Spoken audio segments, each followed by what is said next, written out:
Zdaj bomo spoznali mlado družino, ki si je v iskanju boljše možnosti za preživetje izbrala Cirkulane. S posojilom je staršem 2 otrok uspelo kupiti manjšo hiško, sicer potrebno temeljite obnove.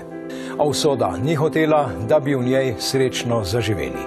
Ko so hoteli hišo usposobiti za bivanje, je eksplodirala stara plinska jeklenka, ki je bila v hiši še od prejšnjega lastnika. In družina je ostala brez strehe nad glavo. Ker to je bilo praktično 3-4 sekunde, da je prišlo potem do eksplozije. Na srečo sta Marko in njegov prijatelj odnesla celo kožo. Hiša pa je bila v trenutku popolnoma uničena. Vse je zgorelo od elektrike, ometi so bili napiheni, potem kuhne ni bilo več noter. Vse pač, kaj je bilo še dobro, takrat, ko smo se selili, je tisto vse še pač šlo. Da je bila katastrofa še večja, je bila pod hišo cesta nepravozna zaradi plazu. Gasilci se do njih niso mogli prebiti in ogenj je zajel tudi ostrešje.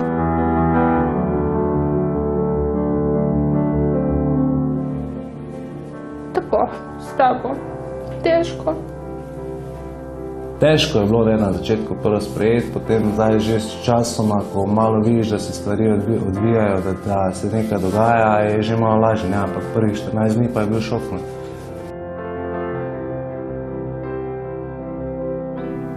Ko se je zgodila eksplozija, sva s partnerjem vprašala pri Zvezi prijateljev mladine, če nam lahko kakorkoli pomagajo. Takoj zatem so k nam prišli na dom iz centra energetskih rešitev, pogledali so, kaj je vse treba narediti. Mislim, da v roku 2-3 mesecev se je pa že vse začelo odvijati.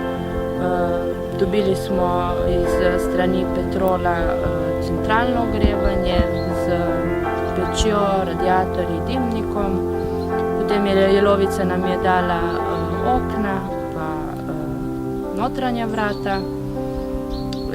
Jub nam je prispeval kit pa barve.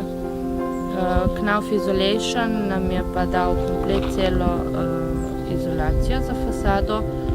Donacija in vse, kar so nam prispevali, kar so prispevala podjetja, so nam spremenila življenje. V bistvu iz tistega, ko smo ostali res brez vsega, se je življenje obrnilo 100-krat na boljše. Imamo zrihtano notri vse, imaš topel dom za svoje otroke, imaš še več kot to, energetsko varčno hišo, elektrike imamo zelo malo. Verjamem, da tudi ogrevanja bo dosti manj z vsemi temi ukrepi, ki so jih pač naredili. Tako da res sprememba, ki smo jo zdaj doživeli, je to taka, da človek ne more verjeti. Ne moreš 1000-krat lahko rečeš hvala, pa še zmeri je premalo.